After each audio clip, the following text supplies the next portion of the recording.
Today we're joined by Dr. Stephanie Davies, who's a pain specialist.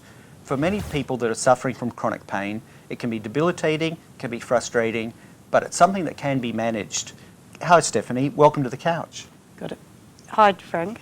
So what are some of the things that you can do that can tell people that are suffering from chronic pain that can be able to manage it better? Yeah. I guess some of the breakthroughs that have come through for management of pain is trying not to only rely on medical options, so don't only rely on tablets or only rely on procedures. The really big change is to work with people in pain to work out what it is that they can do in terms of what's called behavioural change. Behavioural change in essence is what is it I can do for myself which can actually reduce pain either today or tomorrow and reduce pain in the future. And there's a huge amount of information. Some of the most important things for behavioural change are things like doing a paced daily walk. So going at your own pace, you don't need to be hot and sweaty, you do it within what you can easily do, so you're not pushing through pain or giving yourself pain as a consequence of that. And we get people to start doing that every single day and then slowly go up by 10% a week. So that's a daily walk, and then introducing something called pacing. And the big thing about pacing, you can do it for everything, not just walking, but you can do it for like how long am I going to clean my cupboards, how long am I going to cook, how long am I going to sit at my desk before I get up and move. And pacing is something where we get people to work out what time they can do a specific activity without it giving them a big pain flare. And then we get them to work within those limitations and again keep it on a regular schedule. And then every week you might go up by 10%. So say if I can only sit for 5 minutes this week, I make sure I only sit for 5 minutes and I get up and move every 5 minutes, and next week will be 5.5 minutes roughly. Okay?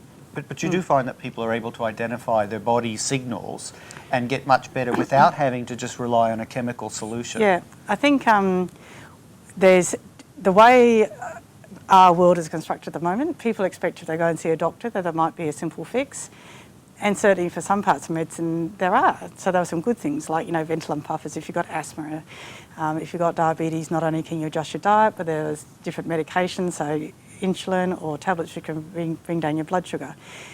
But nobody would, say if you've got diabetes, nobody would expect to go on a medication from a doctor and not actually adjust their diet. So similarly in pain, so we do have some quite good options from low harm options in terms of medications and some procedures which can help pain, but they're supposed to be used in conjunction with movement, mindfulness, pacing, daily walking, improving health options like nutrition. So we sort of do it as a together thing, not just go and see the doctor and get a tablet and that's the only thing you're going to do, because that actually doesn't work. And unfortunately many people just think they get a prescription for endone, they take it, that's supposed to fix the pain, but it doesn't in reality, does it? No, in fact there's a more interesting part of that. So we might in a moment come to the different sorts of pains and what sort of medications in conjunction with behavioural change people might find more useful. There's a specific story on endone, which is its other name is oxycodone. It belongs to a group of drugs called opioids. So opioids are drugs that are either synthetic or natural and are similar to drugs that come from the opium poppy, so a bit like morphine. And they've worked out over about the last decade, and more specifically the last year or two biologically, that if you go on things like morphine or oxycodone, it actually makes your pain worse. So it extends the amount of time you have pain for. So the experiment 20 years ago when people had chronic pain not dying of cancer and were trying to use opiates to help the pain, that was actually an experiment that has failed. Okay, so now in my life as a pain doctor, pretty much we use a lot of non-addictive tablets which modify what's actually happening within the nervous system, and we try not to use opiates. So I'm almost like a non-opioid pain specialist, although there's one or two opioids which potentially might be less harmful, things like buprenorphine and tapentadol might be less harmful than the OxyContins and the morphine. So we've got different options. But the world is quite different to what we thought 20 years ago. And I'm sure that to our listeners that have been on the same pathway for a long time, it's really important to go see either a pain specialist such as yourself, or to discuss with your GP ways to get about managing it. Now, you talked about different types of pain. Yeah. Can you just run through quickly what some of those are? So you can simplify it down to 4 sorts of pain. You've got your good old injury pain that most of us have experienced. So whether you've broken your hand playing a sport or if you've burnt yourself in the kitchen, that's what we call nociceptive pain or injury pain. And most people are pretty used to that, they're used to if they rest that body part, if you've burnt your hand, you put it underneath the tap. Might put some ice on it, obviously. You might take things like Panadol or anti-inflammatories, which might help that pain. And it tends to be over a short period of time, there's improvement in pain. So most of us experience that.